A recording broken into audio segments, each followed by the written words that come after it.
खरं तर गुरुची भूमिका अशी आहे, गुरु सगळ्यांना सारखंच घडवत असतात, फक्त घेणाऱ्याची कुवत ही त्याच्यावर डिपेंड असते. आणि ज्याला गुरुचं महत्त्व कळतं तो माणूस जगातल्या कितीही मोठ्या उच्च पदावर गेला तरी तो गुरु आल्याच्या नंतर नतमस्तक होत असतो. याची अनुभूती आपणा सर्वांना या काही क्षणापूर्वी इथं आली. म्हणून साहेब, तुम्ही गुरूंचा सन्मान या गुरुपौर्णिमेच्या निमित्तानं केला. गुणवंत विद्यार्थ्यांचा सत्कार सोहळाही आहे आणि या कार्यक्रमासाठी आपण मला बोलवलं. खरं तर या कार्यक्रमासाठी जेव्हा फोन आला तेव्हा मी पंढरपूरच्या वारीमध्ये होतो. मी वारकरी आहे. माझा परिचय करून देत असताना महाराज म्हणून माझा परिचय करून दिला तेव्हा लोक माझ्याकडे खालीवरी बघू लागली, कारण मी महाराज वाटत नाही साहेब. महाराज म्हणलं की लोकांच्या डोक्यात 3 गोष्टी फिट आहेत. महाराज म्हणलं की त्याची भली मोठी गाडी, त्याची बपक्या बॉडी आणि त्याची लांब लचक दाढी. माझी गाडी मागच्याच महिन्यात एका ठिकाणी ठोकली. बॉडी तुमच्यासमोर उभी आहे, दाढी मी आत्ता ठेवायला लागलो आहे, कारण सध्या दाढीवाल्याचा जमाना आहे. मग ती दाढी काळी असो की पांढरी असो, पण दाढी असणं गरजेचं आहे. आणि म्हणून असा हा पोरगा तुमच्यासमोर उभा आहे. मी भारावून गेलो आहे. एकदा जोरदार टाळ्या सूत्रसंचालन करणाऱ्या ताईंसाठी आपण द्याव्यात. याचं कारण असं आहे, मी आल्यापासून ते एवढं कौतुक करतायत माझ्या कवी, वक्ते, कीर्तनकार, अष्टपैलू व्यक्तिमत्व. मला वाटतं आज तक चॅनलच्या मुलाखतीतून त्यांनी ती सगळी माझी माहिती घेतली, आपल्यासमोर मांडली. असं कौतुक होत नाही साहेब. काळ भयानक आहे. या काळात कोणीच कोणाला चांगलं म्हणायला तयार नाही. नीट ऐका, वर्तमानाची परिस्थिती फार विचित्र आहे. कोणीच कोणाबद्दल चांगलं बोलायला तयार नाही. कधी कधी आम्ही आमच्या शेजाऱ्याबद्दल सुद्धा चांगलं बोलत नाही. इतक्या भयान परिस्थितीमध्ये 450 किलोमीटरवरून आलेल्या अविनाश भारती नावाच्या पोराबद्दल तुम्ही इतकं चांगलं बोललात, मी भारावून गेलो. आणि दुसरं एक काय झालं आहे घोळ माहिती आहे का, हा फोटो माझा जरा जास्त गोरा झाला आहे असं मला वाटायले. मी येत होतो ना दादा, ते 2-4 पोरं फोटोकडे बघू लागले आणि माझ्याकडे बघू लागले. ते फोटोवाल्याची कृपा आहे. त्यांनी माझं एवढं वर्णन केलं. साहेब, एकदा मी पुण्यात गेलो तो कार्यक्रमाला. आता पुणे तिथे काय उणे, तिथली लोक सरळ बोलतील ते महत्त्वाचं. मी कार्यक्रमाला गेलो तेव्हा मी यूट्यूबला नव्हतो, टी व्ही चॅनलला नव्हतो, इंस्टाग्रामला नव्हतो, फेसबुकला नव्हतो. आणि तेव्हा जरा तब्येत पण माझी जरा ही होती. कार्यक्रमाला गेलो, एसटीनं गेलो. सूत्रसंचालन करणारे आले. त्यांनी विचारलं वक्ते आलेत का? ते म्हणे हो आलेत. कुठले आहेत? त्यांनी सांगितलं मराठवाड्यातले, बीड जिल्ह्यातले, अंबाजोगाई तालुक्यातले. लगेच त्यांनी मोबाईल काढला, गुगल ओपन केलं आणि गुगलला टाकलं बीड कशासाठी फेमस आहे. गुगलनं सांगितलं बीड म्हणजे दुष्काळी मराठवाड्यातला एक दुष्काळी जिल्हा. आमच्याकडं दुष्काळ किती मोठा आहे ते माझ्याकडे बघितल्या कळत होतं. तो गेला हरवून आणि त्यानं वर्णन सुरू केलं. वक्ते आलेत, मराठवाड्यातल्या करपलेल्या दुष्काळी भागातलं दुष्काळी नेतृत्व, काळ्या लोकांची काळी बुलंद तोफ. मला कळच ना, ते गेलं माझ्या रंगावर. आता माझा रंग हे इथं फोकस लावला म्हणून मी चमकायलो, नाही तर माझा कलर, मी जर हायवेला उभा राहिलो रात्री तर गाडीवाल्याला पुढे गेल्याच्या नंतर कळतंय मागं कुंतर होतं गड्या. आणि मला एक जण म्हणला, दादा तुम्ही प्रत्येक कार्यक्रमात ही काळी मफलर कसं काय गळ्यात घेता? अरे म्हणलं, आपण काळा असताना काळं गळ्यात घेणं याला डेअरिंग म्हणतात आणि ती डेअरिंग केली पाहिजे. हा माझा रंगच तसा आहे. पण जगात मला सगळ्यात मोठा अभिमान कशाचा असेल तर तो माझ्या रंगाचा आहे. त्याचं कारण असं आहे, माझा विठ्ठल काळा आहे, माझे बुद्ध काळे आहेत, माझी माथी काळी आहे, म्हणून मी काळा आहे. या फाउंडेशनसाठी. आणि बघा तुम्ही, काळा रंग निर्मितीचा रंग आहे. माझ्यासमोर बसलेला बहुतांश वर्ग शेतकरी वर्ग आहे. हे आभाळ पांढरं असलं ना साहेब, आनंद होत नाही. पांढऱ्या आभाळाला बघून जगात आत्तापर्यंत कोणताच माणूस आनंदी झाला नाही. पांढरं आभाळ फक्त स्नॅप काढेपुरतं, इन्स्टाला स्टोरी ठेवण्यापुरतं चांगलं दिसतं. पण पांढऱ्या आभाळाकडे बघून लय आनंद होत नाही. तुमच्यापैकी एखादं जर पांढरं शुभ्र आभाळ बघून म्हणलं ना, wow very beautiful, today's nature is very sweet, what is the climate bro, तर समजायचं ते डोक्यावर पडलं, त्याचे 4 आने हरवले, त्याला कुत्रं बित्रं चावलं. पण पांढऱ्या आभाळात काळे ढग दाटून आले की जगातला सगळ्यात मोठा आनंद शेतकऱ्याच्या अवलादीला होतो. कारण काळे ढग आले म्हणजे आता पाऊस येणार आणि माझ्या बापाची काळी जमीन हिरवीगार होणार. हा आशावाद काळ्या रंगाचा आहे. म्हणून या फाउंडेशनसाठी तुम्ही जी ही सगळी भूमिका सांगितली, मला तुमच्या पूर्ण भाषणातलं एक वाक्य मला साहेब प्रचंड आवडलं. निवडणूक असो किंवा नसो, आमचा हा सामाजिक कार्याचा वसा असाच अव्याहतपणे चालू राहणार. ही भूमिका सामाजिक कार्याची असली. नाहीतर महाराष्ट्रात असेही काही लोक आहेत, तहान लागली की विहीर खोदतात. त्याच्याबद्दल मला बोलायचं नाही. परंतु अनाथाच्या घरी जाऊन दीप लावणं हा जगातला सगळ्यात मोठा परमार्थ आहे असं म्हणलं तरी वावगं आहे. आणि दिवा लावावा कुठं? अहो, उजेडाच्या खाली दिवा लावणं, त्या दिव्याला कुणी महत्त्व देत नाही.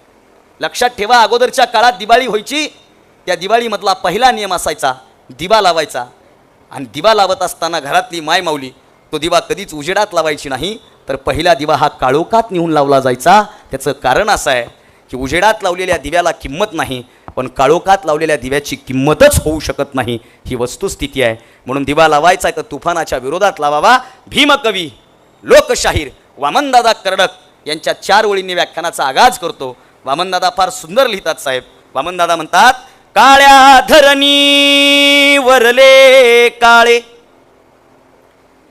काळ्या धरणी वरले काळे, काळाने विणलेले जाळे, करील काही काळे आता काळ्या करणी सवे, तुफानातले दिवे आम्ही हो, तुफानातले दिवे, तुफानातले दिवे आम्ही हो, तुफानातले दिवे. आणि दिवा व्हायचं तर तुफानातलं व्हावं. आणि मला वाटतं हे जे आपलं फाउंडेशन आहे ते फाउंडेशन तुफानाच्या विरोधात दिवा लावत आहे. आनंदाची गोष्ट आहे. सोशल मीडियावर मागच्या महिन्यामध्ये तुमचा सप्ताही मी पाहिला. सप्ताह झाला तुमचा, तेव्हा आपला परिचय नव्हता साहेब. आता मी महाराज आहे. याला म्हणते प्री बुकिंग. हे समजलं पाहिजे आहे का नाही. गुणवंत विद्यार्थ्याचा सत्कार आहे आणि त्या गुणवंत विद्यार्थ्याचा सत्कार करण्याची भूमिका यांच्या मनात आली. चांगली गोष्ट आहे. आणि त्याला तुम्ही मला बोलवलं, हा मला मोठा प्रश्न पडला. कारण जिंदगीत 10वीपर्यंत 10वीच्या नंतरसुद्धा गुणवंत म्हणून माझा कधीच सत्कार झाला नाही, कधीच नाही. पण तरी मला बोलवलं. का बोलवलं? पुढं बोलतो त्याच्यावर. गुणवंत विद्यार्थ्यांचा सत्कार आहे. मला वाटतं टॉपचे सगळे विद्यार्थी असतील, बरोबर आहे सर. आणि त्या विद्यार्थ्यांच्या पाठीमागं कौतुकाची थाप द्यावी. साहेब बोलले की याच्यासाठी हा कार्यक्रम आहे. स्वामी समर्थांचं वाक्य आहे, भिवू नकोस मी तुझ्या पाठीशी आहे. लोकांनी ते वाक्य कॉपी केलं, भिवू नकोस मी तुझ्या पाठीशी आहेत. पण काही लोक समोरच्याला समोर पाठवून मागच्या मागं. पण साहेब तुमचं काम तसं नाही. तुम्ही सांगितलं गेल्या वर्षीच्या मुलीला 1,30,000 तिची किती किंमत होऊ द्या, आम्ही ती किंमत देतो.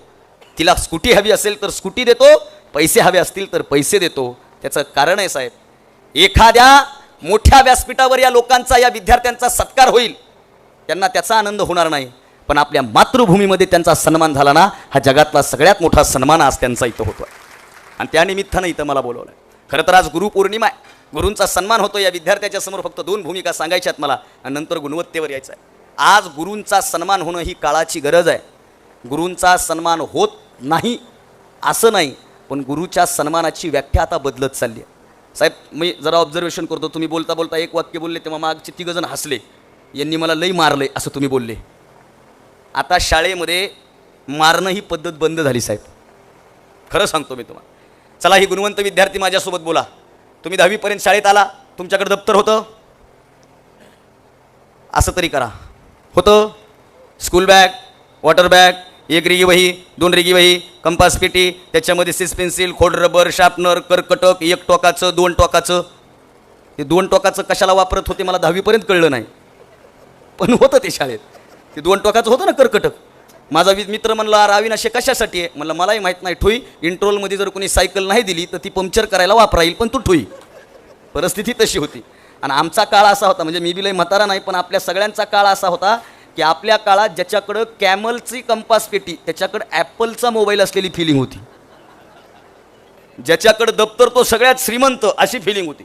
आमचं दप्तर, मी शाळेत जात होतो तेव्हा माझं दप्तर म्हणजे काय स्कूल बॅग वगैरे नव्हतं, खताची पिशवी, बियाण्याची पिशवी. बापानं पेरणी करायची, आईनं निरमा टाकून धुवायची.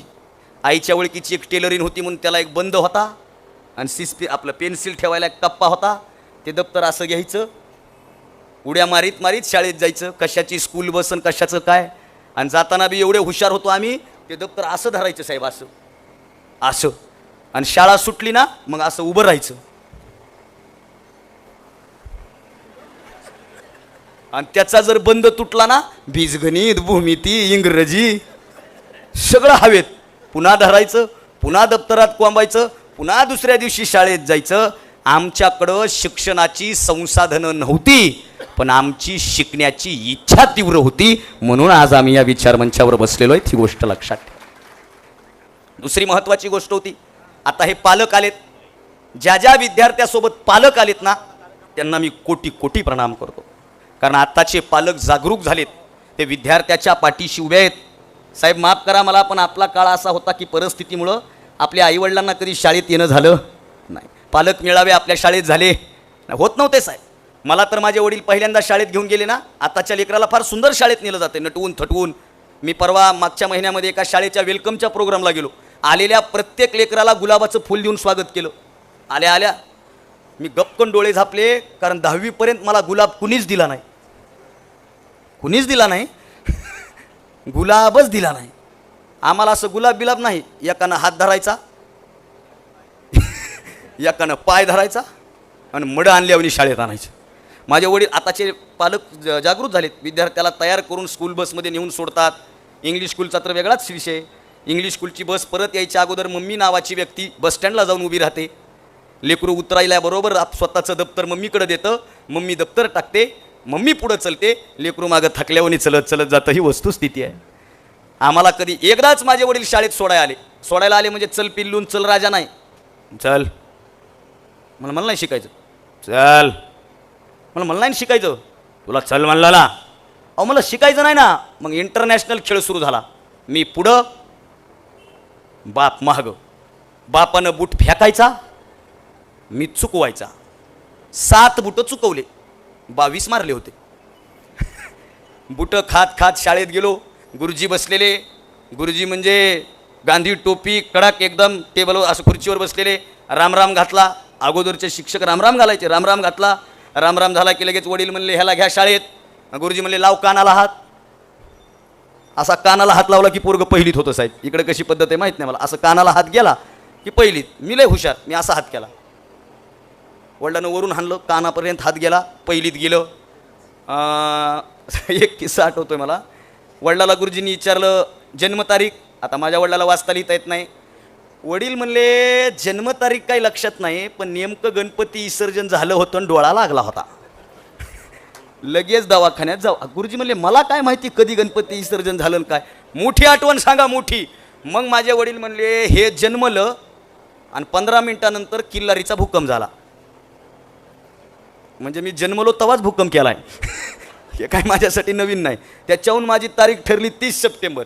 नाहीतर इथं बसलेल्या अर्ध्या लोकांच्या तारखा जून जुलै गुरुजींनी टाकली आणि तो आपला बड्डे. तरी येडे लोक ती तारीख घेऊन बामणाकडे जाते तर नशीब बघतील. आता त्यांच्याबद्दल काय बोला आपण. चला पुढं. तारीख ठरली, वडील निघाले, मी रडायला लागलो. आता महत्त्वपूर्ण आहे का. मी रडायला लागलो. वडील माझ्या जवळ आले आणि माझ्या कानात फक्त एक वाक्य सांगितलं, बाळ्या शाळा शिक. जर शाळा शिकलास तर माझ्यासारखं लोकाच्या दारात मजूर म्हणून तुला जायची वेळ येणार नाही. शाळा शिकलास तर आपल्या घराण्याचा पांग फिटल. बापानं सांगितलेलं ते वाक्य आजही माझ्या काळजात घर करून आहे. म्हणून मी शिक्षणाच्या प्रवाहात आहे. चला गुरुपौर्णिमा आहे. जाता जाता माझ्या वडिलांनी दुसरा पराक्रम केला. आता पराक्रम का म्हणलो मी, माझे वडील गुरुजीच्या जवळ गेले आणि गुरुजीला डायरेक्ट म्हणले मेलं तरी हरकत नाही, आजपासून हे तुमच्या ताब्यात आहे. मेलं तरी आपली काही तक्रार नाही, फक्त हे शिकलं पाहिजे. गुरुजी म्हणले ओके तुम्ही जा आता.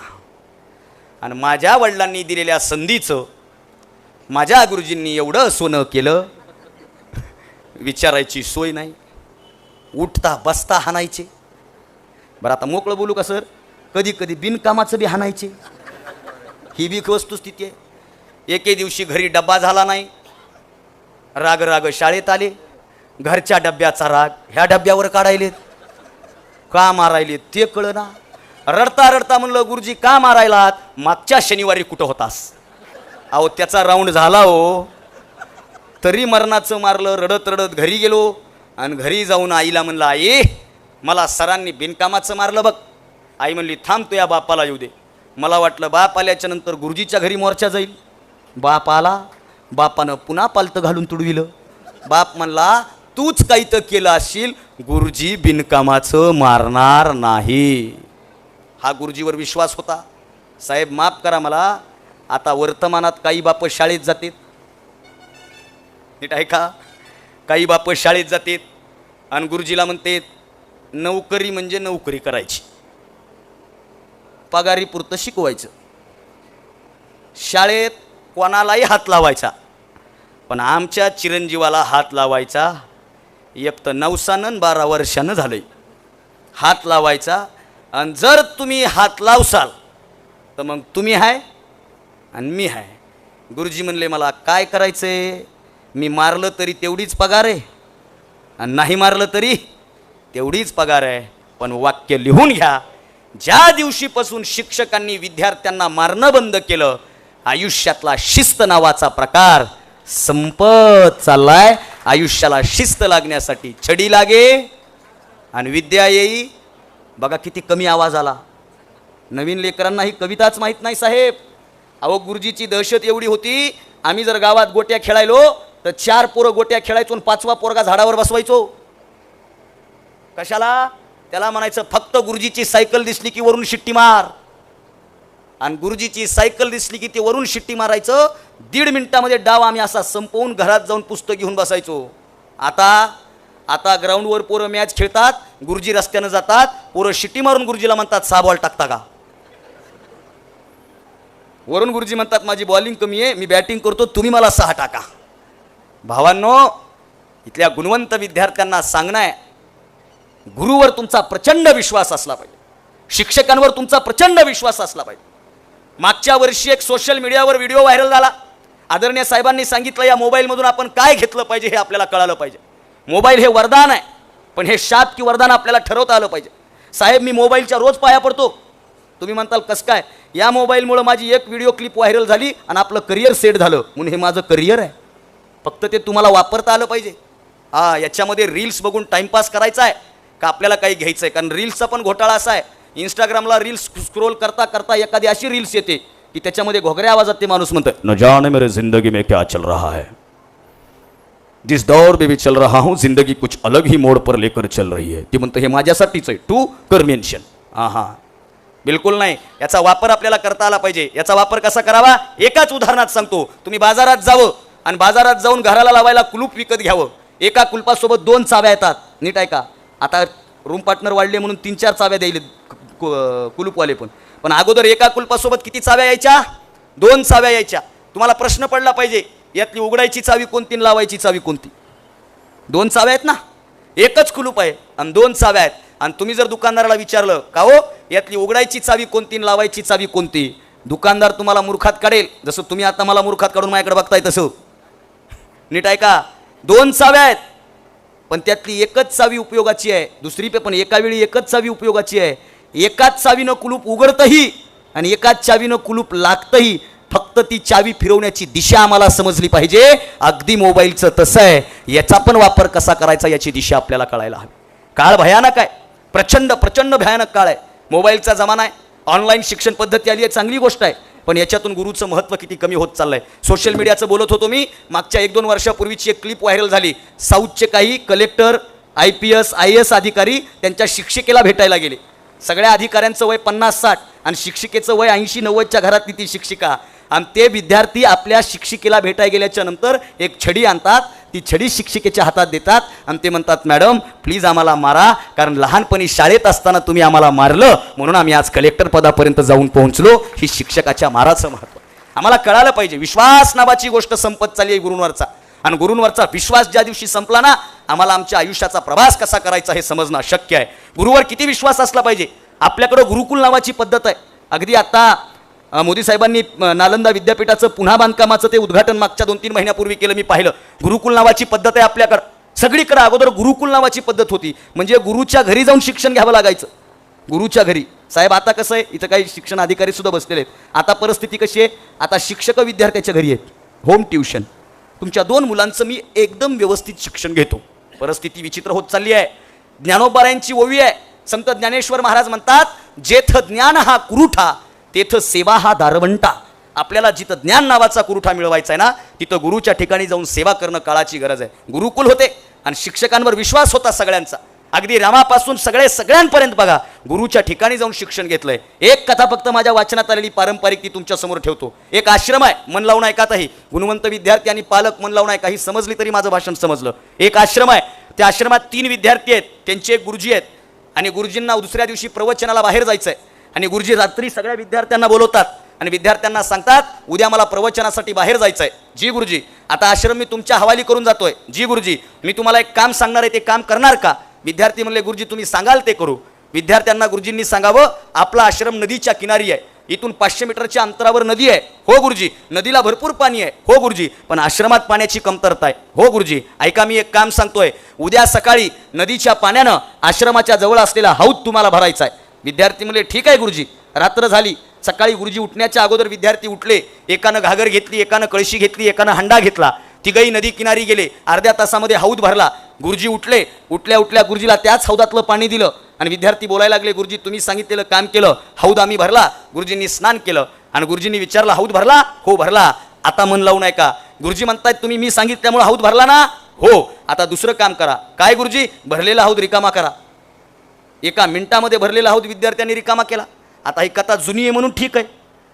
आता जर पोरांना हौद भरायला लावला तर पहिली गोष्ट पोरं भरणार नाहीत आणि भरलेला हौद लगेच रिकामा करायला लावला. पागल झालं का रे? ह्याच्या काय घरी मॅडम सोबत भांडणं झाली का काय? उगं बिनकामाचं परेशान करायला हे भरान रिकामा करा, भरान रिकामा करा. 1 मिनिटात हौद रिकामा केला. गुरुजी म्हणले परत हौद भरा. विद्यार्थी म्हणले जी गुरुजी. नमस्कार केला. धावत धावत गेले. एकानं घागर घेतली, एकानं कळशी घेतली, एकानं हंडा घेतला आणि निघाले नदी किनारी. गुरुजी म्हणले थांबा, परत या. परत आले आणि सांगितलं हौद भरायचा आहे. पण हौद भरण्यासाठी नदी किनारी तुम्ही घागर घेऊन जायचं नाही, कळशी घेऊन जायचं नाही आणि हंडाही घेऊन जायचं नाही. मी जे देईल ते तुम्हाला घेऊन जावं लागेल. विद्यार्थी म्हणले ठीक आहे.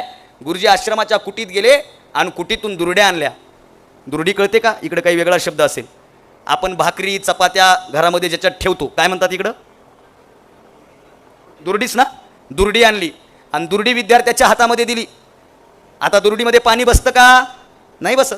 माझ्या घरी माझी आई ज्वारी धुण्यासाठी दुरडी वापरते. खाली बादली ठेवायची, मध्ये ती दुरडी ठेवायची, ज्वारी टाकायची, पाणी टाकायचं, कोंडा कचरा तरंगत वर येतो, तो भरून असा बाहेर फेकायचा आणि ज्वारी वाळू घालायची. हे मी माझ्या डोळ्यानं पाहिलं. आणि पाणी खाली निचरून जातं. दुरडीमध्ये पाणी बसत नाही कारण दुरडी अशी सांध्याची असते. विद्यार्थ्याच्या मनात प्रश्न आला, पण गुरुजी समोर काही बोलता येत नाही.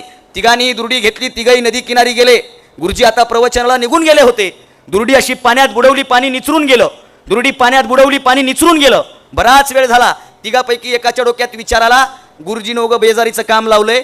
गुरुजी गेलेत प्रवचनाला, उगं इथं आपण टाइमपास करू नये म्हणून हे उगं आपल्याला बिनबाद बेजारी लावली. त्यानं दुरडी फेकली, आश्रमात गेला, निवांत झोपला. राहिले दोघं जण दुरडी बुडवत होते, पाणी गळत होतं. दुरडी बुडवत होते, पाणी गळत होतं. त्या दोघापैकी एक जण म्हणला, जो जाऊन झोपलाय तो शान आहे. याच्या नादाला लागून उगं वेळ घालवण्यात काही अर्थ नाही. त्यानंही दुरडी फेकली. तोही आश्रमात गेला आणि झोपी गेला. साहेब एकच पोरगा उरला.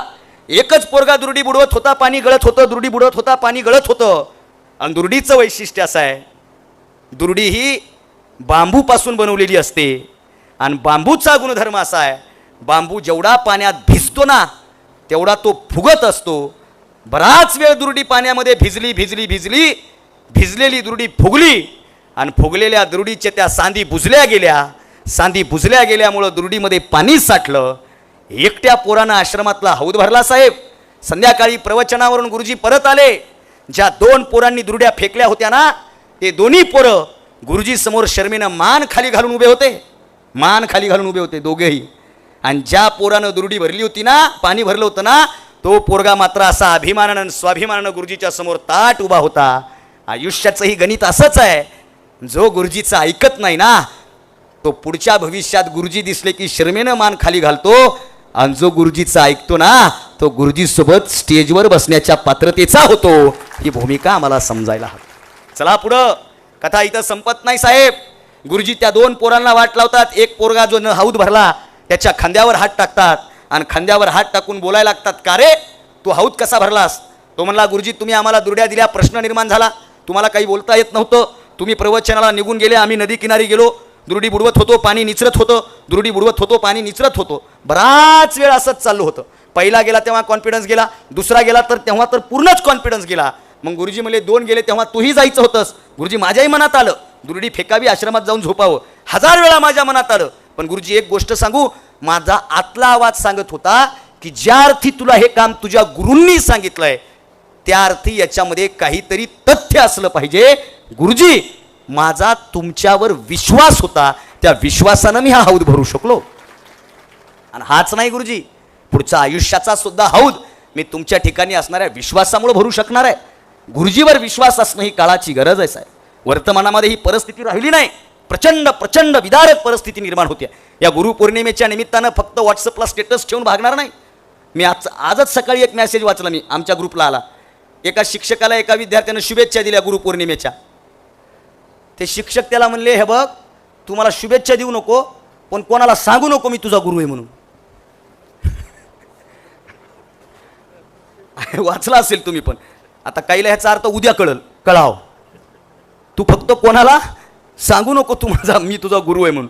अशीही सध्या वर्तमानात परिस्थिती आहे. म्हणून पहिली गोष्ट गुरुवर विश्वास ठेवा, आणि दुसरी गोष्ट स्वतःवर विश्वास ठेवा.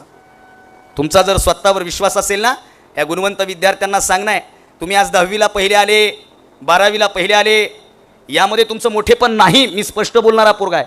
तुमचा आज गुणगौरव का केला जातोय? कारण आयुष्याच्या प्रत्येक पायरीवर तुम्ही असेच गुणवंत म्हणून सिद्ध व्हावे म्हणून या ट्रॉफ्या दिल्या जात आहेत, म्हणून हा सन्मान सोहळा केला जातो. नाही तर एखादं यश एखाद्याला इतकं हरळून जातं की पुढची त्याची पायरी घसरत जाते. म्हणून तुम्हाला सांगणं, स्वतःवर विश्वास ठेवा. मी मगाशी बोललो की मी या क्षेत्रात, मला आज इथं बोलवलंय साहेब, गुणवंत विद्यार्थ्याच्या सत्काराला बोलवलंय. मागच्या 1.5 महिन्यापासून माझे हेच कार्यक्रम सुरू आहेत, हेच कार्यक्रम. मागच्या तर बन्सल कोचिंग क्लासेसच्या कार्यक्रमाला मी गेलो, त्यांचा ब्रँड अँबॅसेडर म्हणून मी काम करतो.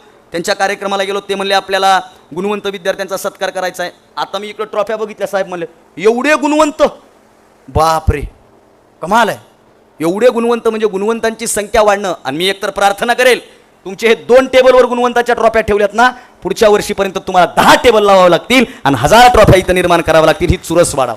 का सन्मान करायचा? आज एखाद्या पोरीचा इथं सत्कार झाला, एखादी दुसरी पोरगी हा कार्यक्रम बघायला आली, तर त्या पोरीच्या मनामध्ये जिद्द पेटली पाहिजे की साहेब तुमची स्कूटी पुढच्या वर्षी माझ्याच पार्किंगमध्ये लागली पाहिजे. हा एक विचार जरी ती पोरगी इथून घेऊन गेली ना, तरी या कार्यक्रमाचं सार्थकीकरण आहे. कार्यक्रम करायचे म्हणजे फक्त फोटोसाठी नाहीत करायचे साहेबांना कार्यक्रम. ही गुणवंताची संख्या वाढावी म्हणून हा कार्यक्रम करायचा आहे. तुमच्यातला प्रत्येक विद्यार्थी गुणवंत व्हावा याच्यासाठी प्रयत्न करायचे. नाही तर परिस्थिती अगोदर नव्हतं साहेब, हे ते 100 of 100 नव्हतं ना आपल्या काळात, का होतं साहेब? मला एका कार्यक्रमाला बोललं, ते म्हणजे 100 पैकी 100% पडलेल्या विद्यार्थ्यांचा सत्कार करायचा आहे. 100 पैकी 100 पडतेत? ते म्हणे हो पडतेत. मी म्हणलं किती आहेत विद्यार्थी? मला वाटलं 1-2 असतील. ते म्हणे 100 पैकी 100 पडलेले 100 आहेत. मग इथं कंबरच गळाली. आता काय करावं म्हणलं, एवढे गुणवंत. मग मी माझ्या इतिहासात गेलो साहेब. नाही आपलं नव्हतंच तसं. मी तर साहेब 10वीला पास झाल्याच्या नंतर पेढे बी वाटले नव्हते. ते पेढे वाटणं लय डेंजर कार्यक्रम आहे. आपण स्वीट मार्टमध्ये जावं, आपण मनपसंद पेढा विकत घ्यावं, आपल्याला खायची इच्छा असते तरी आपण खाऊ नये. तो बॉक्स घेऊन गावात जावं, गावामध्ये असे वाट्यावर 4-5 म्हातारे बसलेले असतात. आपण तो बॉक्स फोडावा, त्यातला एक असा पेढा काढावा, म्हाताऱ्याच्या हातात द्यावा. म्हातारं खात नाही पेढा. कशाचे आहेत पेढे? मग आपण म्हणावं 10वीचे किती पडले? मग आपण म्हणावं 99. मग ते लगेच म्हणते सेंटर कोणतं होतं? काय म्हणते ते? सेंटर कोणतं होतं? मग आपण सेंटरचं नाव सांगावं. त्या सेंटरला 99 काय 199 पडले असते. मग आपण त्या म्हाताऱ्याला म्हणा तुम्हाला किती होते? 8वीलाच शाळा सोडली आपण. आणि ते म्हातारं गणित काढतंय कशाचे? 99 पडलेल्या पोराचे. बरं कमी टक्के पडावे ना आपण पेढे वाटावे? लाज वाटते का पेढे वाटायला? त्याच्यामुळे मी पेढेच वाटले नव्हते. पण एक गोष्ट सांगायचं गुणवत्ता विद्यार्थ्यांना, जगातला कुठलाच मार्क्स मेमो तुमचं भविष्य ठरवू शकत नाही. मला 10वीला किती टक्के पडले यापेक्षा मी महाराष्ट्रातल्या 10वीच्या गुणवंत विद्यार्थ्याच्या हजारो कार्यक्रमाला प्रमुख पाहुणा म्हणून उपस्थित राहत असेल ना, तर ते माझ्या आयुष्याचं यश आहे. कारण माझं ठरलं होतं साहेब. 8वीत असताना मला सरांनी विचारलं अविनाश तुला काय व्हायचंय? आणि मी छाती ठोकपणे सरांना सांगितलं सर मला महाराष्ट्रातला एक वक्ता व्हायचंय. गावागावात माझे बॅनर लागले पाहिजेत, शाल हार तुरे देऊन लोकांनी सत्कार केला पाहिजे आणि जाताना पैसे देऊन घरी पाठवलं पाहिजे. हे माझं 8वीत ठरलं होतं. आताच्या पोरांचा सगळ्यात मोठा घोटाळा असा आहे, आमचं ठरत नाही काय व्हायचंय, ठरत नाही. म्हणून ठरवा, आज ठरवा, कार्यक्रमाच्या निमित्तानं ठरवा. आज जाताना सत्कार घेताना साहेबांना असा शब्द देऊन जा की साहेब पुढच्या काळामध्ये या क्षेत्रावर तुम्ही माझं नाव पाहाल म्हणजे पाहाल. हा संकल्प करणं काळाची गरज आहे, ठरणं काळाची गरज. आणि तेव्हा साहेबाला आनंद होईल. आज साहेबांना जेवढा आनंद आहे, आज दादा तुम्हाला जेवढा आनंद आहे, आज या फाउंडेशनला जेवढा आनंद आहे ना, तो आनंद आजचा जर 10 पटीनं वाढवायचा असेल तर पुढच्या 10 वर्षानंतर या कार्यक्रमामधून सत्कार घेऊन गेलेली मुलगी मुलगा जेव्हा यशस्वी अधिकारी होऊन याच कार्यक्रमाचा प्रमुख पाहुणा म्हणून उपस्थित राहील ना, त्या दिवशी त्यांना सगळ्यात मोठा आनंद होईल. आणि त्याच्यासाठी 8 तास. म्हणून ठरवा. आमचा घोटाळा असा आहे, आमचं ठरतच नाही काय करायचं ते. म्हणजे एकदा एका घोड्यांचा बाजार भरला. तुमच्या या खानदेशमध्ये पण घोड्यांचा बाजार फेमस आहे. आमच्या माळेगाव नावाचं गाव आहे लातूरच्या पलीकडं. आणि त्या माळेगावचा बाजार फेमस आहे घोड्यांचा, यात्रा असते तिथं घोड्यांचा बाजार भरतो. हा, तिथे एक व्यापारी आला घोडे घेऊन, नीट ऐका, एक व्यापारी आला घोडे घेऊन, 3 घोडे आणले त्यांनी. आता सगळे विद्यार्थी बोलतील, किती घोडे आणले? सत्कार काय तुमच्या बापायचा आहे काय? किती घोडे आणले? बोला, किती आणले? 3 घोडे आणले. एकाच टेम्पोतून उतरले, घोडे उभे केले, घोडे दिसायसारखे, उंची सारखी, बांधासारखा, कलर सारखा, सगळं सारखं. 3 घोडे उभे राहिले. विचारली किंमत काय? त्यानं सांगितलं 1 नंबरच्या घोड्याची किंमत 1 लाख, दुसऱ्याची 2 लाख आणि तिसऱ्याची 5 लाख. दिसायला सगळे सारखे. 1 लाखाचा घोडा विकला गेला, 2 लाखाचा घोडा विकला गेला, 5 लाखाचा घोडा विकलाच नाही. बाजार संपला, त्यानं घोडा टेम्पोत टाकला, निघून गेलो. दुसरा बाजार भरला, दुसऱ्या बाजारात पुन्हा 3 घोडे घेऊन आलो. ते पुन्हा दुसरे 2 घोडे आणले, ते बी सारखेच 3 घोडे. त्या 3 घोड्यातला तिसरा घोडा जो मागच्या बाजारात विकला नव्हता तोच त्यानं परत आणला. एकाची किंमत 1 लाख, दुसऱ्याची किंमत 2 लाख आणि तिसऱ्याची किंमत 5 लाख. 5 लाखाचा घोडा तेच जो मागच्या बाजारात विकला नाही. असं बराच वेळ झालं, बरेच बाजार झालं. 1 लाखाचा घोडा विकत होता, 2 लाखाचा घोडा विकत होता, पण 5 लाखाचा घोडा विकलाच जात नव्हता. हे एका चहावाल्यानं बघितलं. नीट ऐका आता, हे एका चहावाल्यानं बघितलं आणि चहावाला घोड्यावाल्याजवळ आला आणि चहावाल्यानं घोड्यावाल्याला विचारलं, का हो म्हणे, तुम्हाला एक प्रश्न आहे, पहा लक्षात ठेवा. प्रश्न कुणी विचारला? मोठ्यानं सांगा, कुणी? मोठ्यानं सांगा, कुणी? म्हणजे चहावाला एकतर प्रश्न विचारतो, नाहीतर प्रश्नात पाडतो. आता हे पण काही जणांना परवा कळल, पण कळावं. तसं चहावाला म्हणला, का हो दादा, गेली 5-7 बाजार मी पाहतोय. काय पाहताय? 1 लाखाचं घोडं विकतंय, 2 लाखाचं घोडं विकतंय, 5 लाखाचं घोडं विकत नाही. दिसायला घोडे सारखेच आहेत. तुम्ही 5 लाखाचं घोडं नेता आणता. 1 लाखाचं घोडं तुम्ही 50,000नं दिलं, 2 लाखाचं घोडं तुम्ही 1.5 लाखानं दिलं, 5 लाखाचा घोड्याचा तुम्ही 1 रुपया सुद्धा कमी करत नाहीत. तो म्हणला, नाही साहेब, 5 लाखाचं घोडं इकल तर 5 लाखालाच इकल, त्यातला 1 रुपया सुद्धा कमी करणार नाही. तो चहावाला म्हणला, अहो त्याचं जाणं, नेणं, आणणं, त्याचा खुराक हे तरी परवडलं पाहिजे. मागच्या बाजारात तुम्हाला 4.5 लाखाला तो 5 लाखाचा घोडा मागितला, तरी तुम्ही दिला नाही. 50,000 तर तुमचा असाच खर्च झाला असेल, त्यापेक्षा फायद्याचा सौदा आहे, तुम्ही द्या 4.5 लाखाला. तो म्हणला, नाही, 5 म्हणजे 5च. चहावाला म्हणला, ठीक आहे, 5 तर 5. मग याचं वेगळेपण काय? याची किंमत जास्त आहे, त्याचं काही तर वेगळेपण असलं पाहिजे ना. काय वेगळेपण आहे? घोड्यावाला म्हणला, तुम्हाला म्हणून सांगतो, माझ्या या 5 लाखाच्या जर घोड्याच्या मनात आलं तर हे घोडं 1 तासामध्ये 100 किलोमीटर पळतं, इतकं हे वेगवान घोडं आहे. ते म्हणला, किती? 1 तासामध्ये 100 किलोमीटर पळतं, इतकं हे वेगवान घोडं आहे. ते म्हणला, इतकं वेगवान आहे तर एखाद्या रायडरनं, एखाद्या स्पर्धकानं, एखाद्या मोठ्या माणसानं हा घोडा का विकत घेतला नाही? तो म्हणला, तुम्हाला तेच सांगतोय, माझ्या घोड्याच्या जर मनात आलं तर हे 1 तासात 100 किलोमीटर पळतं. अरे मग विकलं का बरं नाही? ते म्हणला, तेच सांगतोय, ह्याच्या मनात आलं तर हे 1 तासात 100 किलोमीटर पळतं. अरे मग विकलं का बरं नाही? ते म्हणला, तुला तेच सांगायलो, ह्याच्या जर मनात आलं तर हे 100 किलोमीटर 1 तासात पळतं. अरे मग विकलं का बरं नाही? ते म्हणला, गध्या, तुला तेच सांगायलोय, ह्याच्या जर मनात आलं तर हे 1 तासात 100 किलोमीटर पळतंय. घोटाळा असा आहे, ह्याच्या मनातच येत नाही, म्हणून हे आतापर्यंत इकलं नाही. आपल्या आजूबाजूला बी असे बरेच घोडे आहेत ज्यांच्या मनातच यायला तयार नाही आपल्याला काय व्हायचं. म्हणून ठरलं की होतंय. आणि विश्वास पाहिजे, आत्मविश्वास पाहिजे. ताईंनी माझी भूमिका सांगितली, साहेब, एका सालगड्याच्या घरातलं हे पोरग आहे. माझ्या वडिलांनं अनेक लोकांच्या दारामध्ये सालगडी म्हणून काम केलं. ताईंनी जो किस्सा सांगितला, 11 फेब्रुवारी 2018ला बबनराव लोणीकर साहेब हे स्वच्छता आणि पाणीपुरवठा मंत्री होते, तुमच्याकडे आज जे खातं येते. आणि महाराष्ट्राच्या स्वच्छता दूत म्हणून वक्तृत्व स्पर्धा असते. आणि त्या वक्तृत्व स्पर्धेमध्ये मी तालुक्याला पहिला आलो, जिल्ह्याला पहिला आलो, विभागाला पहिला आलो. आणि राज्यामध्ये जेव्हा आमची स्पर्धा झाली तेव्हा त्या स्पर्धेचा निकाल लागायच्या वेळेला मी तिथं नव्हतो, कारण स्पर्धेत बक्षीस भेटेल नाही भेटेल माहीत नाही. पण माझा एक कार्यक्रम होता माजलगावला आणि मी त्या कार्यक्रमाला निघून गेलो. त्यांनी सांगितला तो किस्सा आणि मला फोन आला की महाराष्ट्राचा स्वच्छता दूत म्हणून तुमची निवड झाली आहे, 51,000 रुपयाचं पारितोषिक तुम्हाला मिळालं आहे. मी ज्या कार्यक्रमाला गेलो होतो त्याचं 25,000 रुपये मानधन होतं साहेब. ते 25 आणि हे 51, 76,000 रुपयाचं पारितोषिक मला मिळालं. मी घरी फोन केला माझ्या बाप्पानं, आईनं फोन उचलला, फोन स्पीकरवर होता. त्यांनी सांगितलं, बरोबर आहे. फोन केल्याबरोबर घरामध्ये आनंदाचं वातावरण, पण माझ्या बापाच्या डोळ्यात पाणी होतं. माझी बहीण आलेली होती, माझ्या बहिणीने विचारलं, एवढा आनंदाचा दिवस आहे, रडाय काय झालं? आणि माझ्या बापानं सांगितलं, 70-75 हजारासाठी मी वर्षभर लोकांच्या दारात कामं करीत होतो. माझा पोरगा स्वच्छता दूत होऊन 1 दिवसामध्ये एवढे पैसे आणतोय, आयुष्यात दुसरं काहीच नाही कमवायचं. बाळांनो, तुम्हाला आयुष्यात काय यशस्वी व्हायचं आहे, का गुणवंत व्हायचं आहे? आज तुमच्यासोबत बाप इथं आलाय, आज तुमच्यासोबत इथं आई आली आहे. तुम्ही सत्काराला जेव्हा पुढे याल ना, तेव्हा संयोजकाच्या वतीनं तुमच्या मायबापालाही पुढे बोलवलं जाईल आणि त्याचा सत्कार केला जाईल.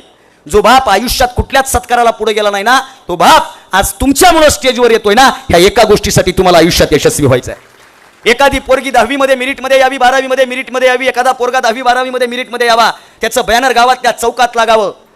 त्या बॅनरकडे कुणीही बारकाईनं बघत नाही, पण छाती ठोकपणे सांगतो, तुमच्या गावातला परिसरातला एखादा पोरगा पोलीसमध्ये जावा, मिलिटरीमध्ये जावा, तहसीलदार व्हावा, कलेक्टर व्हावा, काही व्हावा, शिक्षक व्हावा, आरोग्य सेवक व्हावा, गव्हर्नमेंट जॉबला लागावा, आणि त्या पोराचं बॅनर गावातल्या चौकात लागू द्या. गावकरी त्या बॅनरकडे बघतील का नाही मला माहीत नाही, पण तुमच्या घरातला बाप नावाचा व्यक्ती दिवसभर त्या बॅनरच्या अवतीभोवती घुटमळत असतो आणि जाणाऱ्या येणाऱ्याला डायलॉग न मारता फक्त बॅनरकडे बोट करून म्हणत असतो, हा जो आहे ना तो आपला आहे, याचा आनंद तुम्हाला तुमच्या बापाला द्यायचा आहे, म्हणून आयुष्यात यशस्वी व्हायचे. बाकी काहीच कारण नाही साहेब. यश यश यश यश म्हणजे काय? तुम्ही तुमच्या बापाच्या आणि आईच्या चेहऱ्यावर किती मोठं समाधान देऊ शकता, हे तुमचं आयुष्यातलं सगळ्यात मोठं यश. ही गोष्ट लक्षात ठेवा. म्हणून यशस्वी व्हायचं आहे हा ध्येय, हा विचार करून तुम्ही आतापासून तयारीला लागा. आज तुमचा इथं आणि पालक आलेत म्हणून जरा बोलू ना मोकळं साहेब, काय अडचण नाही ना. पालकांना पण सांग नाही, आता आलातच तुम्ही माझ्या समोर म्हणून, आलातच म्हणून. लेकरांकडून स्वप्न बघा, पण जे शक्य आहेत ना तेच बघा, तुमच्या पाया पडतो. पालकांची पण मानसिकता प्रचंड बिघडली आहे म्हणजे काय? कर कर, शेजारची पिंकी करायली, तुला कराय काय झालं? कर. अगं पिंकी हुशार आहे, तुझी रिंकी हुशार नाही, जरा ऐकून घे. कर. कस काय करत नाही? राजस्थान कोटाची एक बातमी आली 6 महिन्यापूर्वी.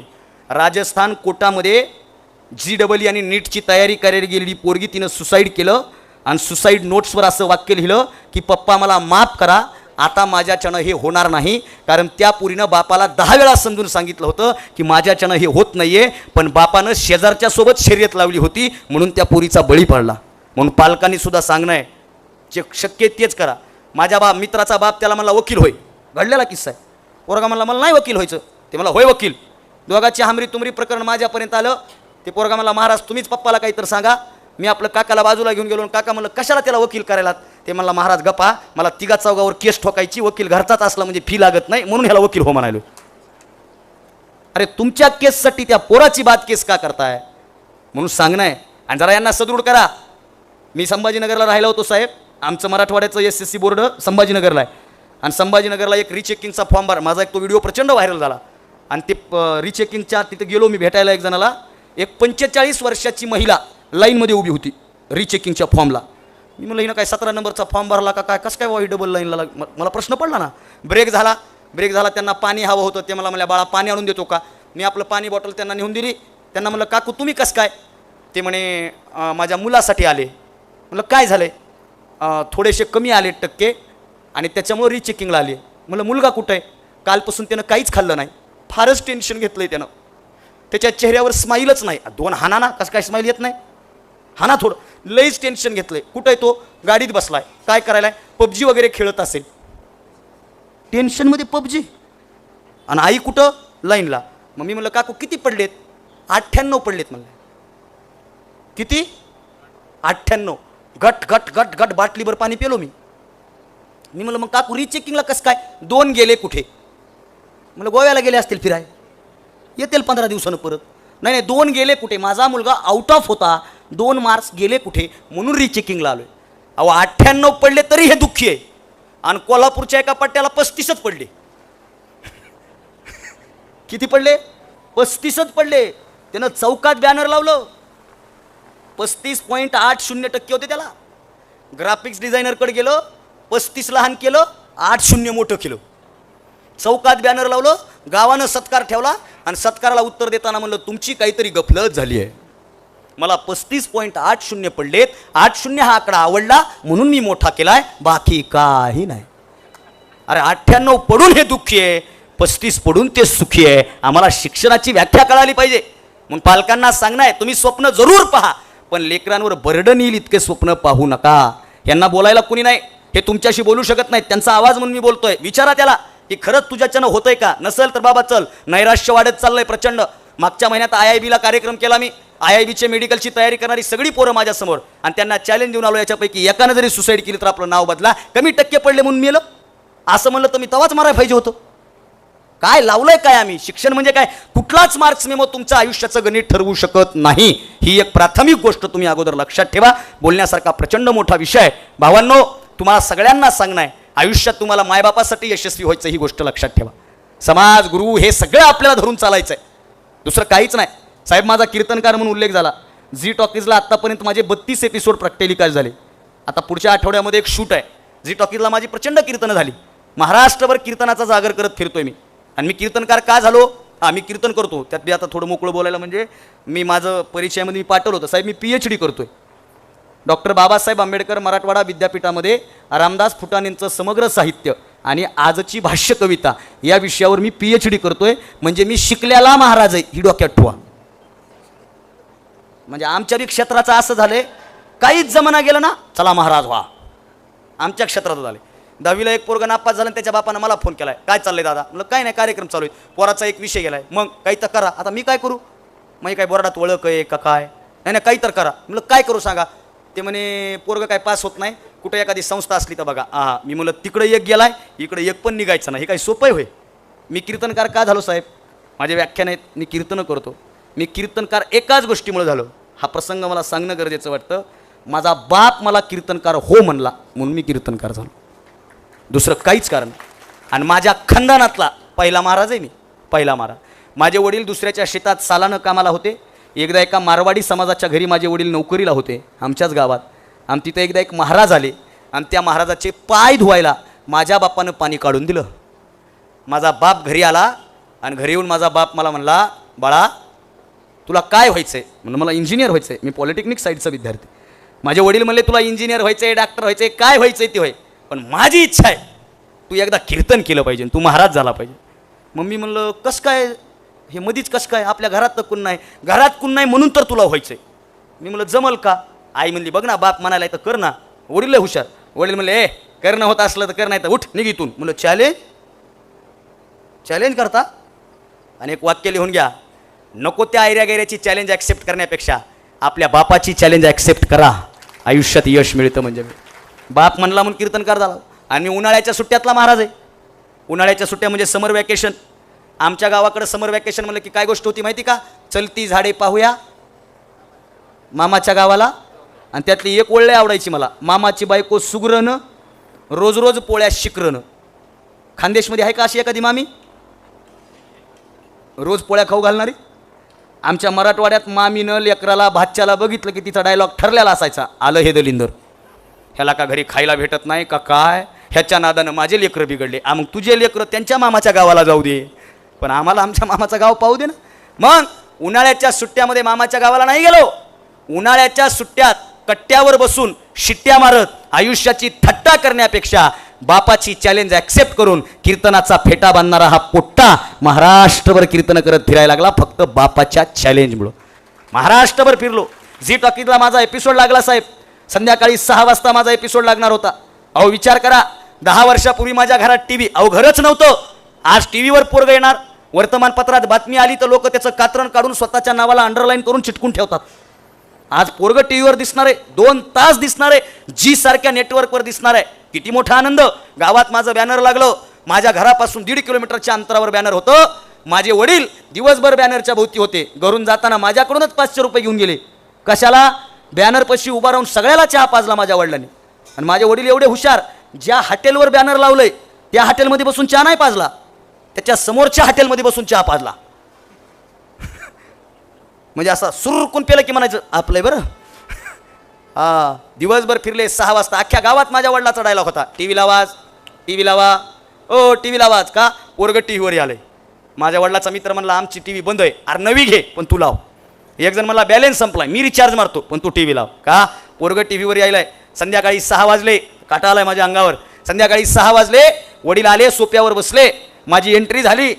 एंट्री झाल्याबरोबर मी स्टेजवर आलो. कॅमेरा माझ्यावर झूम झाला, क्लोजअपमध्ये कॅमेरा आला. माझ्या छातीवर असं नाव आलं. माझ्या बापाला वाचता येत नाही, माझ्या आईला वाचता येत नाही.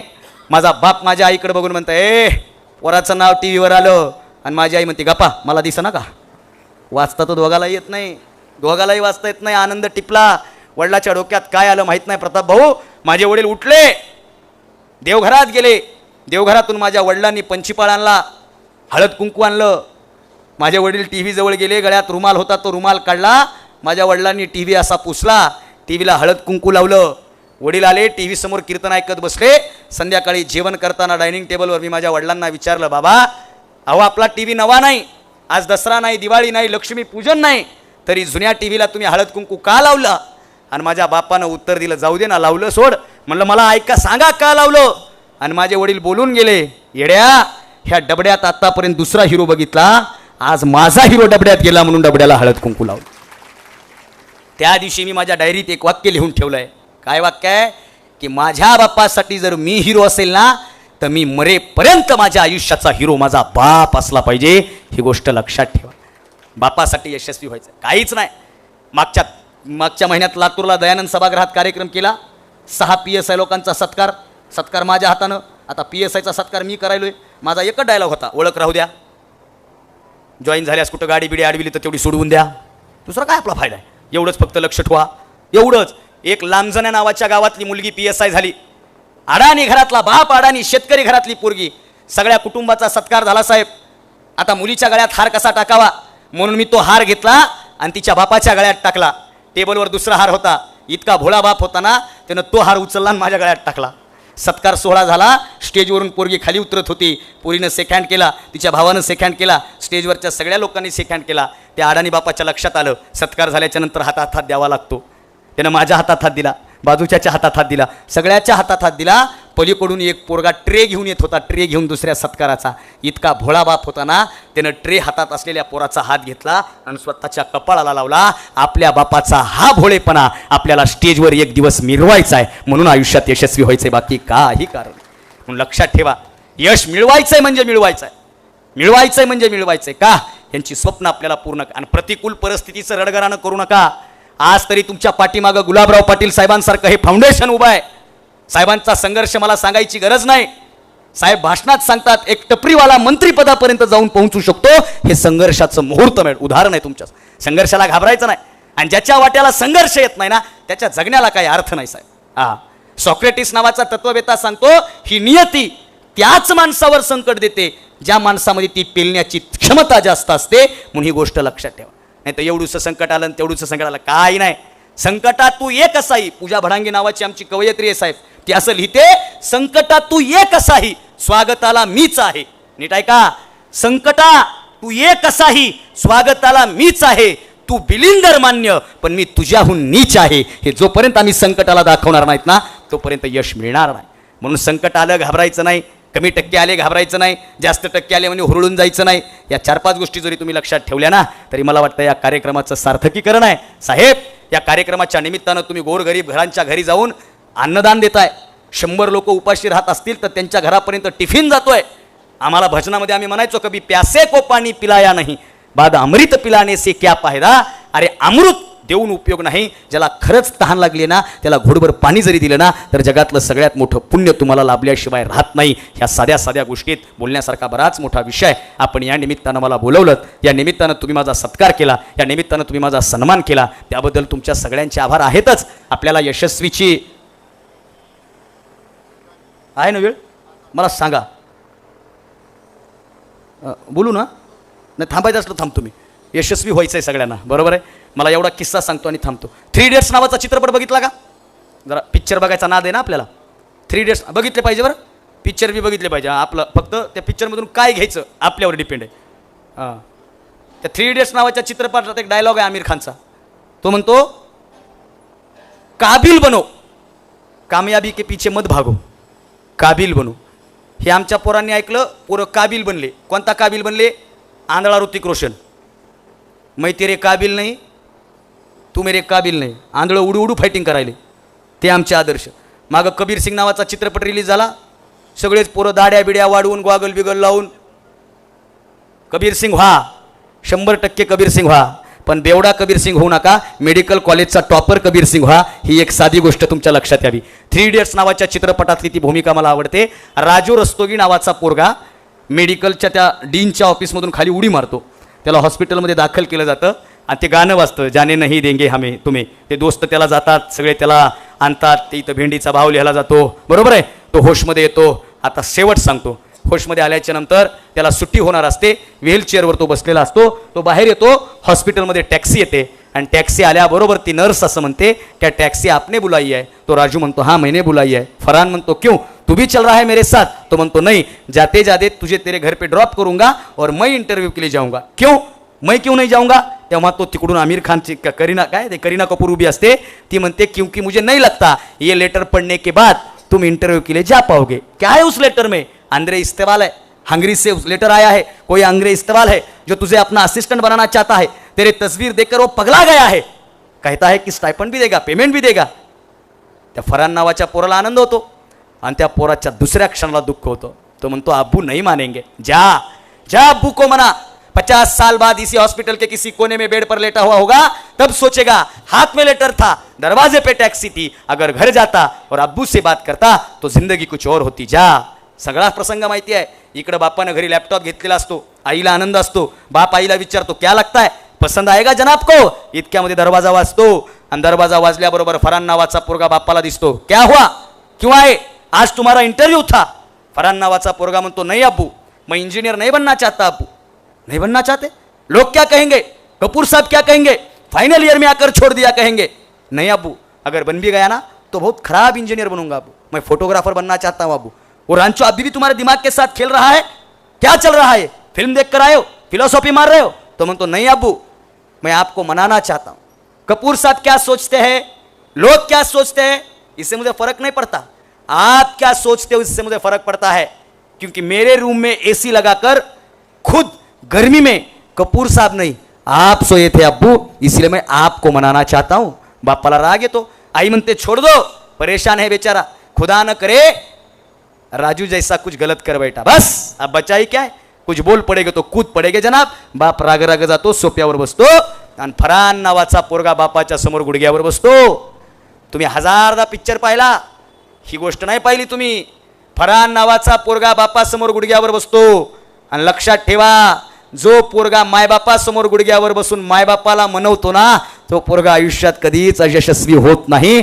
दुसऱ्या समोर गुडघ्यावर बसण्यापेक्षा आपल्या मायबापासमोर गुडघ्यावर बसणं किती महत्वाचं आहे लक्षात ठेवा. तो म्हणतो नहीं अब्बू, मैं आपको मनाना चाहता हूं मगर तहे दिल से मनाना चाहता हूं. जिस रांचो को तुम भला बुरा कहते हो, उस रांचो ने आपकी और अम्मी की एक तस्वीर मेरे जेब में रखी है. खिशातून पॉकेट काढतो, फोटो दाखवतो. हम तो म्हणतो अब्बू, उसने एक ही कहा है कि जब भी तेरे दिल और दिमाग में सुसाइड जैसा स्टूपिड ख्याल आएगा, उस वक्त इस तस्वीर की तरफ देखना और सोचना कि जब तेरी पोस्टमार्टम की हुई बॉडी इनके सामने आएगी, उस वक्त ये हंसी कहाँ चली जाएगी. अब्बू, मैं आपके हंसी के लिए आपको मनाना चाहता हूँ, आपकी तस्वीर के लिए मैं आपको मनाना चाहता हूँ. आणि बाप त्याला परवानगी देतो. जा बेटे, जिले अपनी जिंदगी, तेरा वो प्रोफेशनल कैमरा इसके बदले आ जाएगा ना, अगर कम पैसे पडे तो मांग लेना बेटे. म्हणजे एखादी गोष्ट बाळांनो तुम्हाला जर बापाला समजून सांगता आली, आईला समजून सांगता आली, तर तुम्हाला यश मिळेल, यामध्ये तिळमात्रही संशय नाही. तुम्ही स्वतःवर फक्त तेवढा कॉन्फिडन्स असला पाहिजे, विश्वास असला पाहिजे. मी बोलणं, आम्ही तुम्हाला प्रेरित करणं, आम्हाला प्रेरणादायी वक्ते म्हणतात, हे कधी कधी टेन्शनचं काम असतं. आमची प्रेरणा लय जास्त का टिकत नाही साहेब. मी स्पष्ट बोलणारा पोरगा आहे. महाराष्ट्रात माझ्या इतका कुठलाच वक्ता स्पष्ट बोलत नाही. हे आमचं बोलणं म्हणजे काय माहिती का, आता येणं, थोडे वेळ वातावरण करणं, पाकिट घेणं, घरला जाणं. आमचं काय, तुम्हाला आतून आग लागली पाहिजे. मी एका स्पर्धा परीक्षा सेंटरवर गेलो, बोलतो बोललो, एक पोरग चालू भाषणात डोकं हाणून घेऊ लागला. असं मुंग्याच काढल्यारा म्हणला, हे ना हे म्हणलंय म्हणला पुढच्या वर्षीपर्यंत इथंच का नाही बघ म्हणला, ह्याच्याच हाताने सत्कार घेतो. नोकरी म्हणजे अरे पोस्ट म्हणजे पोस्टच काढतो. पेटलो इष्टीत गेलं, रुमाल टाकला असा गाडीत बसायला, ते रुमाल कोणीतरी उचलला आणि मागं फेकला. हे आलं इष्टीत, रुमाल कुठं आहे भांडणं झाले. अर्ध मी काय सांगितलं ते विसरून गेलो. मेसवर गेलं, उशीर झालता, मेस बंद झाली होती. मेसवाला म्हणला जेवाय नाही आज, उपाशी रूमवर गेलं. रूम पार्टनर म्हणला काय म्हणला अविनाश भारती, अरे खड्ड्यात जाऊ दे, बसाय जागा नाही, खायला काय नाही, त्याला काय लागले, संपलं. ते आमचं म्हणजे बाहेरून आहे. मी माळकरी तरी एक उदाहरण देतो तुम्हाला. कोंबडीचं अंड माहिती ना, माहिती, आमच्याकडं कोंबडी अंड देते. कोंबडीचं अंड माहिती ना, मी माळकरी बरं का, पण ही गोष्ट पाहायला मुद्दामून साहेब गाड्यावर गेलतो. कोंबडीचं अंड 2 पद्धतीनं फुटतं. हे उदाहरण कळलं तरी माझं भाषण कळलं. कोंबडीचं अंड 2 पद्धतीनं फुटतं, 2 पद्धतीनं. तुम्ही जर आमलेटच्या गाड्यावर गेलात ना, त्या आमलेटवाला असं स्टाईलमध्ये फेकतोय, बरोबर आहे. झालं आमलेट तयार, अंड्याचं अस्तित्व संपलं. ऐका, कोंबडीचं अंड जर बाहेरून फोडलं तर त्याचं अस्तित्व संपतं, आणि तेच कोंबडीचं अंड जर आतून फुटलं तर नव्या जीवाला जन्म देत असतं. तुम्ही आतून फुटणं काळाची गरज आहे. आता आमचं बोलणं काही नाही, तुम्हाला आतून आग लागली पाहिजे. हो, मी करू शकतो, मला हे करायचंय, बस एवढ्या दोन गोष्टी. विश्वास नावाची गोष्ट ठरली, स्वतःवर मी करतो, आणि विश्वास संपत चालला. किती संपलाय? एक पोरग राजस्थानमध्ये गेलं, राजस्थानच्या वाळवंटात सगळा हिरवागार निसर्ग पाहून, बरोबर आहे ना? अहो, राजस्थानच्या वाळवंटात फिरलं फिरलं फिरलं, तहान लागली, काय करावं कळना, पाणी शोधतंय, पाणी दिसना, मृगजळ दिसतंय, फिरलं फिरलं फिरलं फिरलं, चक्कर आली, खाली पडलं, मरतो की काय अशी अवस्था. इतक्यामध्ये 50 फुटाच्या अंतरावर एक झोपडी दिसली. त्यानं म्हणलं आता कसं करावं, जावं का नाही, कारण माणसाचं वैशिष्ट्य आहे, भूक लागली की पदार्थाचे वास येतात, आहे का नाही? माणसाचं असं झोप यायला लागली की मनन डुकल्या लागतात, हे वैशिष्ट्य आहे. ते म्हणला ही झोपडी खरी का खोटी आहे? जर आपण तिथपर्यंत जाऊन झोपडी खोटी असली तर, माझ्या मनाचा भास असला तर, प्राण एकवटला, झोपडीजवळ गेला, झोपडीचं फाटक उघडलं, आतमध्ये गेला. उदाहरण फार छोटं आहे. झोपडीमध्ये गेला, फाटक उघडलं, आणि फाटक उघडल्याबरोबर त्या झोपडीत एक हापसा होता. हापसा, हापसा कळतो? हापसाच म्हणतात ना साहेब? हापसा. हापसा कुठला हापसा? वाळवंटातला. आता वाळवंटातल्या हापशाला पाणी येईल का? बोला, येईल का? तरी त्यानं तो हापसा मारायला सुरुवात केली, जीव एकवटून पाणी मारायला सुरुवात केली, पण हापशाला काही पाणी आलं नाही. चक्कर आली, धारातीर्थी पडलं. वर बघितलं तर काय, ती झोपडी होती बांबूची, इळूची, आणि त्या झोपडीच्या पाचटामध्ये एक पाण्याची बॉटल होती अशी खुपसून ठेवलेली. त्यानं उठला, पाणी बॉटल घेतली, झाकण उघडलं असं, आणि असं पेणार. तेवढ्यामध्ये हे इथं जसं स्टिकर आहे तसं त्या झोपडीतल्या बाटलीवर स्टिकर होतं. हे जसं स्टिकर, मी पित नाही पाणी, पण बघा, ॲक्वावेल नावाचं स्टिकर आहे, तसं त्या बॉटलवर एक स्टिकर होतं. त्यानं तिची नजर स्टिकरवर गेली, स्टिकरवर वाचलं तर त्या स्टिकरवर लिहिलं होतं, या पाणी बॉटलमधलं पाणी हापशात टाका, जेणेकरून हापशातलं पाणी बाहेर येईल. आता वाळवंटातल्या हापशात बाटलीवर पाणी टाकल्यानं पाणी बाहेर येईल का? टाकावं का नाही टाकावं? To be that is the question. काय करावं कळना, टाकाव नाही टाकावं. टाकावून पाणी नाही आलं तर होती ती बी बाटली गेली. काय करावं प्रश्न पडला. पुन्हा काळजानं आवाज दिला, वाळवंटात होतास, चक्कर येऊन पडलास, झोपडी खरी आहे, हापसा खरा आहे, पाणी येत नव्हतं, पाणी बॉटल आहे, पाणी बॉटलमध्ये पाणी आहे. जर ते पाणी खरं असेल, हापसा खरा असेल, तर या स्टिकरवरची सूचनासुद्धा खरी असेल. विश्वास ठेव आणि पाणी बॉटलमधलं पाणी टाक. त्यानं पाणी बॉटलमधलं पाणी टाकलं, त्याच्या खाली दुसरीच सूचना बारीक लिहिली होती, तुमचं पाणी पिऊन झाल्यास ही पाणी बॉटल भरा आणि जिथं होती तिथं नेऊन ठेवा. त्यानं पाणी पिला, पाणी बॉटल भरली, जिथं होती तिथं नेऊन ठेवली, पाणी पिला, झोपड्याचं फाटक लावलं, निघून गेला, बराच दूर गेला, आणि त्याच्या मनामध्ये विचार आला, एक काळ होता, माझ्या काळामध्ये मी विश्वास ठेवला, पुढची पिढी विश्वास ठेवेल का नाही माहीत नाही. परत आला आणि परत येऊन सूचनेमध्ये फक्त एकच बदल केला, विश्वासानं पाणी बॉटलमधलं पाणी हापशात टाका, तुमच्या आयुष्याची तहान भागल्याशिवाय राहणार नाही. ही विश्वास नावाच्या शब्दाची ताकद तुम्हा सगळ्यांना समजावी. तुम्ही आपल्या स्वतःवर विश्वास ठेवून, आई वडिलांवर विश्वास ठेवून, गुरुजनांवर विश्वास ठेवून, तुमच्यावर आज ऋण आहे, हा सत्कार केला म्हणजे हे ऋण आहे, आणि ते ऋण परतफेड तुम्ही यशस्वी होऊन करावं, हा आशावाद तुमच्यासमोर व्यक्त करतो. या निमित्तानं आपण मला बोलवलं, तुमच्या मैत्रीचे किस्से मी अनंत राऊतकडून बरेच ऐकले साहेब. वा वा वा, काय मैत्री आहे दादा तुमची ही सगळी मैत्री आणि तुमची ही सगळी भूमिका.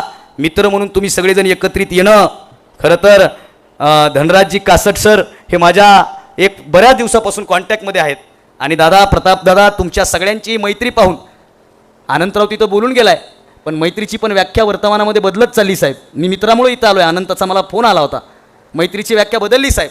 माझ्या बड्डेला तुझी पार्टी, तुझ्या बड्डेला माझी पार्टी, बस एवढीच मैत्री झाली सध्या, आहे का नाही. माझ्या एका मित्रानं बड्डेला पार्टी दिली. आमचा एक कॉमन फ्रेंड माझ्या गाडीत होता, त्याला म्हणलं हाम्याला घेऊन येऊ का? ते मला नाही तूच तू एकटा आहे.